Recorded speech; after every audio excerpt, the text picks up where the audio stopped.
So how was the naked volleyball movie? That good, huh?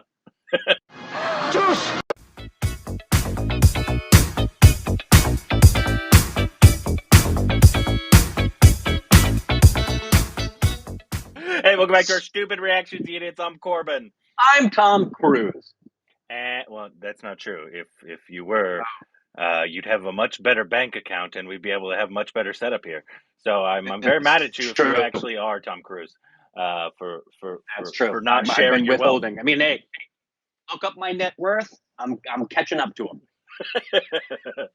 Anyways, Rick did review the new Top Gun film on his channel, so you can go check that out. But obviously, this is now the third day in a row. You should be very proud of me, guys, that I've been keeping up with the 2.0. Indeed. It'll definitely stay. But As long as bangers keep coming out. But the Mission Impossible trailer did come out, I think a day or two ago. And Rick has actually already seen this film because obviously we weren't doing a lot of stuff on 2.0, so he loves the Mission Impossible series, and so obviously he just watched it. I have not watched it. I've also only ever seen, and it was like 2 months ago, the first ever Mission Impossible film. That's the only one I've ever seen. I don't think it gives it. I say this all the time. Like action films that are franchises, I know that the hero's not going to die usually, unless it's like the final one, which they might die in that point.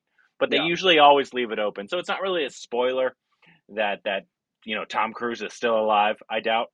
How often do they continue on from their last film though in the Mission Impossibles? Oh, it's sequential. It's they build off each other. They build off of each other, and I can tell you that it will help. The last, I mean, even from MI3 and on, seeing the previous films, the primary reason it's helpful is you become invested in the main characters and care about what they're going through. Spoiler for some of the other Mission Impossibles, obviously Tom Cruise is the franchise, so he sticks around, but not everybody sticks around. Yeah. So some of the characters sub-characters. Yeah, and some of the characters that you get really attached to, you have genuine concern that those characters are going to be okay. And obviously, every film you're going to get some new extravaganza of stunt work that Tom's done. And yeah, I happened to. This was in the premiere last night. For the only thing they did last night for Top Gun was they showed us behind the scenes footage of the premieres at Cannes, in San Diego, where they premiered it for the Air Force, and then in the UK. And then Tom had a video just for us that says, "Made this for you. Thanks for coming to the world premiere." And then before the movie started, they played the trailer for Mission Impossible: Dead Reckoning. Yeah, so you've seen it like twice now. I've seen it twice. I have not, but obviously a bunch of people want us to react to it, and so you'll get my initial reaction. Rick probably already has thoughts on it that he can tell you after. Indeed. So, ready? 3, Yep. 2, 1.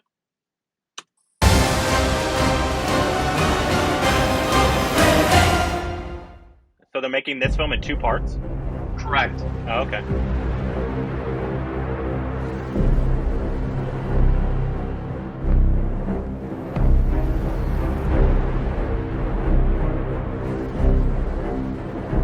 Your days of fighting for the so-called greater good are over.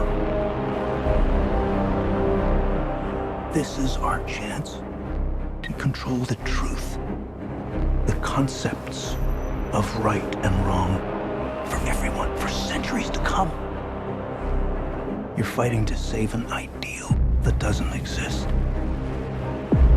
Never did. You need to pick a side.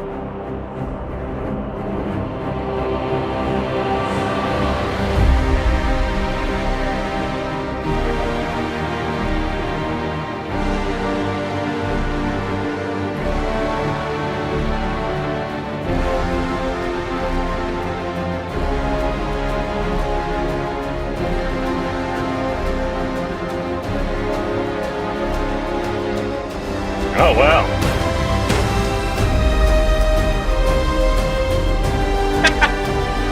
Little yellow Fiat. I like it.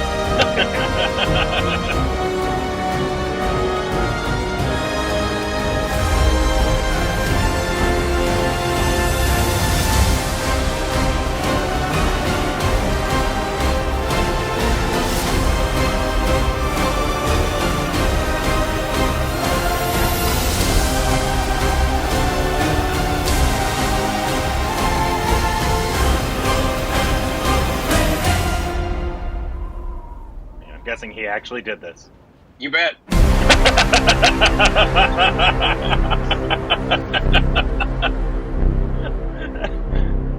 You have to get in a one take, right? They kind of just wasted a motorcycle there.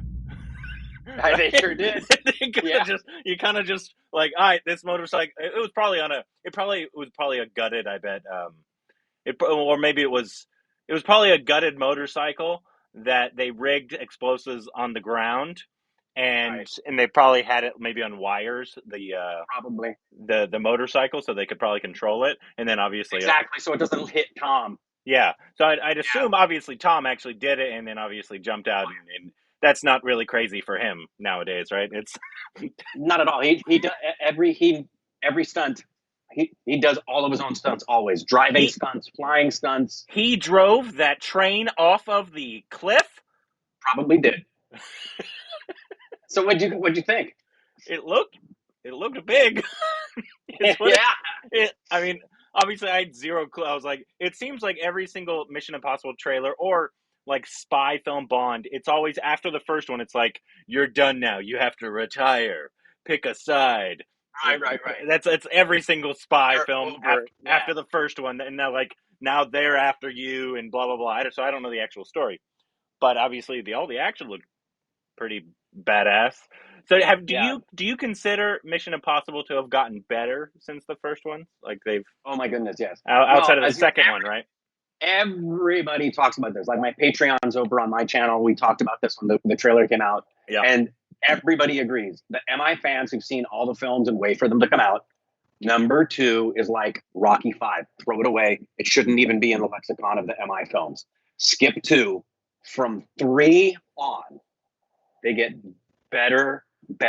And what I mean by better is they don't just have, obviously, each film is going to have something new that Tom does that's going to blow your mind with his stunt work. But they've gotten better with story with each one. In the same way that people were talking about, like when Skyfall came out and everybody was saying, dude, the Bond films now have gotten into such incredible story. That's what's happened with the Mission Impossible films. And it's very, very obvious, especially with Maverick, because Tom said that there was no way he was going to do a Top Gun sequel until there was a story to justify it. The story had to be good enough. And he got it. So he really cares about story. Yeah, I remember the last one was Ghost Protocol, right? That was the last one. Yeah, I remember everybody raving about that one, saying it was like absolutely the best one yet, right? It is. Ghost Protocol is great. Rogue Nation is great. Yeah. They're just really good stories. Are they similar to John Wick in terms of it doesn't really rely on Tom Cruise as an actor, more of all the action going on around him, or? No, actually, it does. That's disappointing. It does require you to care about his character and for you to believe some of the things that he's going through and the people that he cares about, a vested interest in those things. And I no joke, I put this on my comments when I shared this trailer on Patreon, that when the main MI theme starts up at the end of the trailer, I'm a dork. I got the goosebumps, man. Yeah, I'm not as big of a fan as most of you will probably know of the old Tom Cruise and his acting abilities. I love him. I do think it's smart of him in this stage of his career. And I mean, not that he hasn't always kind of been an action guy, but he used to not be that used to not be his calling card. He used to do a bunch of different stuff. I feel like now he's just kind of been like, all right, I'm just going to make bangers. That's what I'm going to do. Yeah, I mean, I've been paying close attention to Tom's career since Risky Business, and after Top Gun, he started to go off into. He did 2 films immediately after that really kind of made me go, really? You aren't just a fly-by-night commercial success popcorn dude. You're working with. He worked with Dustin Hoffman in Rain Man, yeah, and then he worked with Paul Newman in The Color of Money. Yeah. And I thought, you're going to share, at that time, he was still a really young in his 20s actor, sharing screen time with legends at the time. Yeah. And then he did the Born on the 4th of July and was in the Oscar conversations for several years. And then in his 40s, he went into the action films. And I remember people at first saying, what are you doing getting into action films? You're this guy that wants to be considered a real thespian. And he didn't just pull it off. He's really in American cinema. He is at the top of the heap in terms of actors that show you how to do an action film. And he's like, I don't know how many pilot licenses he has. Yeah, I think I saw a TikTok that he has like something 20 or something like. Yeah, legitimately. Yeah. Yeah.